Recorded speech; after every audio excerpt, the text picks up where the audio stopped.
আসসালামু আলাইকুম সুপ্রিয় শিক্ষার্থীরা, আজকে তোমাদের সাথে আমি আলোচনা করব এই যে বিএমইউএল যেটা আছে অর্থাৎ বাংলাদেশ মেডিকেল ইউনিভার্সিটি। তো এটার যে একটা নার্সিং কোর্স আছে তোমরা জানো, তোমরা যারা বিএসসি কোর্সের জন্য অলরেডি ট্রাই করেছো এবং যারা সায়েন্স ব্যাকগ্রাউন্ডে তোমরা কিন্তু চাইলে এখানে কি করতে পারো ভাইয়া, আবেদন করতে পারো। এবং এটা নিয়ে হচ্ছে আজকে আমরা বিস্তারিত কথা বলবো। তো চলো আমরা এক এক করে জেনে নিই সবকিছু। দেখো, বিএমইউ মানে কি? বিএনইউ এটার মানে হচ্ছে কি বাংলাদেশ মেডিকেল ইউনিভার্সিটি, ঠিক আছে।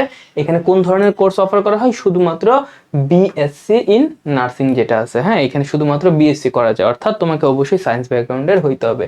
এবং এইবার যে সেশনটা সেটা হচ্ছে কত ভাইয়া? 2025-26 সেশন। ওকে, তো দেখো সার্কুলার অনুযায়ী তোমাদের যে এডুকেশনাল কোয়ালিফিকেশন আছে সেটা হচ্ছে কি ভাইয়া, এসএসসি তে অবশ্যই সায়েন্স থাকতে হবে এবং সেটা হচ্ছে 22 এবং 23। এইচএসসি তে সায়েন্স থাকতে হবে, সেটা হচ্ছে তোমার কত? 24 আর 25। অর্থাৎ এখানে তুমি সেকেন্ড টাইমার হইলে, যদি তুমি সেকেন্ড টাইম হও তাইলে দিতে পারবা, কিন্তু তুমি যদি সামহাও কি হয় ভাইয়া, থার্ড টাইমার হও, ওইটা কিন্তু তুমি দিতে পারবা না, ঠিক আছে। এখানে কেবলমাত্র কে দিতে পারবে? সায়েন্স ব্যাকগ্রাউন্ডের এবং যারা হচ্ছে কি second timer, first timer and second timer, third টাইমারে কিন্তু এখানে নট অ্যালাউড, ঠিক আছে ভাইয়া।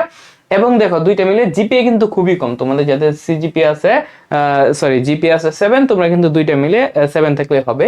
কিন্তু এখানে একটা কন্ডিশন আছে, সেটা হচ্ছে কি জীববিজ্ঞানে হচ্ছে তোমার 3.0 থাকতে হবে। কত থাকতে হবে ভাইয়া? জীববিজ্ঞানে থাকতে হবে তোমার 3.0। এটা না হলে কিন্তু তুমি কি করতে পারবে না, এই এক্সামে কিন্তু তুমি বসতে পারবা না।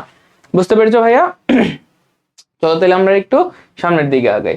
ওকে, তো এখানে দেখো, এখানে বয়স সীমার একটা ম্যাটার আছে। তুমি জাস্ট খালি first timer and second timer হইলেই যে এক্সাম দিতে পারবা, বিষয়টা কিন্তু এখানে শেষ না। এখানে কি আছে ভাইয়া, তোমার বয়স সর্বোচ্চ যদি 22 বছর হয়, অনেকের দেখা যায় স্টাডি গ্যাপ থাকে, যেহেতু এটা বাংলাদেশ মেডিকেল ইউনিভার্সিটি, তো এইখানে আসলে তারা কি একদম অ্যাকুরেট জিনিসগুলো নিতে চায়। সো এখানে কিন্তু বয়স তোমার 22 প্লাস হলে কিন্তু হবে না।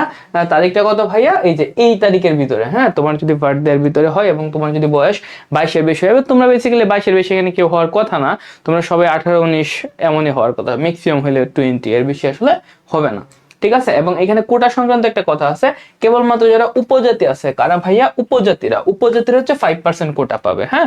তো এই 5% বলতে তোমার এখানে বেসিক্যালি 50-60 জন নেয়।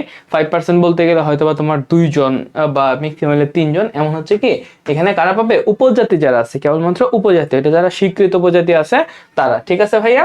তাহলে চলো আমরা হচ্ছে আরেকটু সামনের দিকে আগে। দেখো পরীক্ষা সংক্রান্ত যে তথ্যগুলো আছে এইখানে হচ্ছে তোমাদের এই যে এটা হচ্ছে মোস্টলি ইম্পর্টেন্ট। তোমরা জানো যে নার্সিং এবং মেডিকেল তোমাদের কিন্তু 15 মিনিট সময় বাড়াইছিল, কিন্তু ওদের এক্সাম কিন্তু আগে থেকেও নিত 1.5 ঘন্টা, এখনো নাই 1.5 ঘন্টা। এবং সেটা হচ্ছে কি ভাইয়া, শুধুমাত্র এমসিকিউ পদ্ধতিতে। কিসের মাধ্যমে ভাইয়া? এমসিকিউ। 100 এমসিকিউ, এটা হচ্ছে তোমার 90 মিনিটে দাগাইতে হবে। একটা এমসিকিউ তুমি প্রায় মানে কাছাকাছি হবে 1 মিনিটের মতো সময় পাবো, 50 সেকেন্ড সামথিং, ঠিক আছে ভাইয়া। এই হচ্ছে মানে পরীক্ষার পদ্ধতিটা। তারপরে দেখো এখানে তোমার কি কি সাবজেক্ট আছে, একদম নার্সিং এর মতো। এখানে হচ্ছে বাংলা, এখানে আছে ইংরেজি, এখানে আছে গণিত এবং হচ্ছে কি বিজ্ঞানের মধ্যে কি আছে? জীববিজ্ঞান, পদার্থ রসায়ন এবং হচ্ছে কি ভাইয়া এই যে সাধারণ জ্ঞান, ঠিক আছে। এখানে কিন্তু তোমার মানবিক গুণাবলী টপিকটা এখানে তারা উল্লেখ করে নাই। তবে একটা জিনিস দেখবা, তোমাকে অনেক প্ল্যাটফর্মে অনেক কথা বলবে যে ভাই এখানে মানবিক গুণাবলীর কোশ্চেন আসবে, জীবনে আসবে না। ওরা যা বলে বিএমইউ ওরা তাই করে, ওরা কিন্তু কোনো উল্টাপাল্টা কিছু করে না, ঠিক আছে। লিখিত পরীক্ষা বলতে এখানে বোঝাচ্ছে এমসিকিউ, হ্যাঁ। এই এমসিকিউ প্লাস হচ্ছে তোমার SSC HSC is equal to science, ঠিক আছে। জাস্ট তুমি এই এক্সামটা দিবা। এইবার হচ্ছে ভাইবা নাই, ঠিক আছে। এই যে শব্দটা আছে ভাইবা, এটা কি এবার নাই, ঠিক আছে। এবার কিন্তু তোমাদের আর ভাইবা দেওয়া লাগছে না, তোমরা সরাসরি এক্সাম দিয়ে চান্স পাইলে তোমরা হবে। এবং স্বাস্থ্য পরীক্ষায় যদি তোমরা উত্তীর্ণ হও তাইলে কিন্তু কি সরাসরি চান্স পেয়ে যাবা।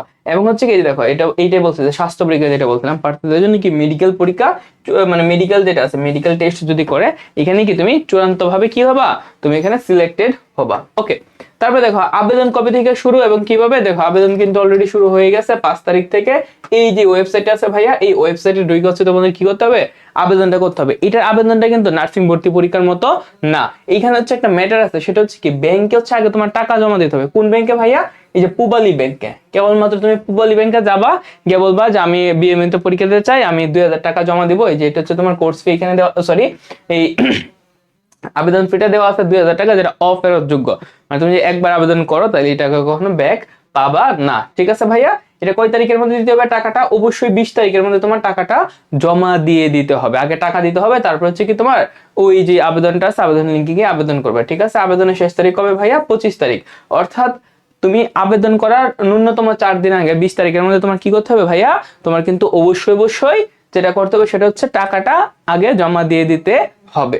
ওকে, তাহলে চলো আমরা আরেকটু সামনের দিকে আগে দেখো। ভর্তি পরীক্ষার তারিখ হচ্ছে কবে ভাইয়া?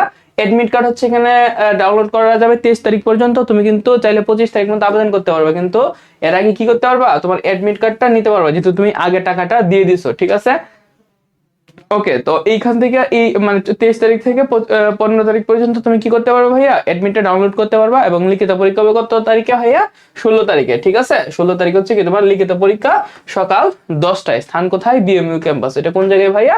কারওয়ান বাজারে। হ্যাঁ, এটা তোমরা মোটামুটি সবাই জানো। ওকে, তো দেখো এখানে বলছে কি ভর্তি পরীক্ষা ও এসএসসি এইচএসসি পরীক্ষার ফলাফল যোগ করে নাম্বারিং করা হবে, কিন্তু এখানে কিন্তু তোমার বলে দেয় নাই যে এসএসসি বা এইচএসসি তে তোমার কত পার্সেন্ট মার্কস ওরা ধরবে, ঠিক আছে?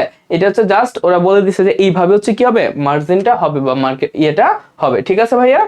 ওকে, তাহলে চলো বিশ্ববিদ্যালয় আছে। বিশ্ববিদ্যালয়ে ভর্তিকৃত ছাত্রছাত্রীদের আবাসন ব্যবস্থা নেই, অর্থাৎ এখানে কিন্তু তোমাদের পার্মানেন্ট কোনো স্থায়ী আবাসন ব্যবস্থা নেই, ঠিক আছে? কোর্স শেষে বিশ্ববিদ্যালয়ে 6 মাসের ইন্টার্নশিপ করতে হয়, এটা তোমরা সবাই জানো যে এখানে একবার চান্স পাইলে মোটামুটি এখানে কি হয়ে যায় ভাইয়া, একদম সরকারি চাকরির মতো তুমি কাইন্ড অফ চাকরিটা পেয়ে গেছো, এরকমই বলা যায়।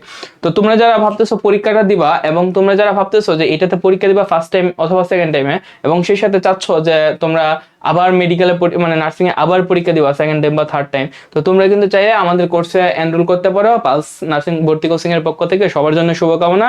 আমাদের কিন্তু বর্তমানে বৈশাখে একটা অফার চলছে যেটা 14 তারিখ পর্যন্ত। এটাতে যদি ভর্তি হতো না তাহলে কিন্তু এই যে এইটার বিষয়ে আমরা বিস্তারিত গাইডলাইন আমাদের পেইড বেসিস স্টুডেন্ট গুলোকে দিয়ে থাকবো ইনশাআল্লাহ। সকলের জন্য শুভকামনা, ভালো থাকো, সুস্থ থাকো, আল্লাহ হাফেজ।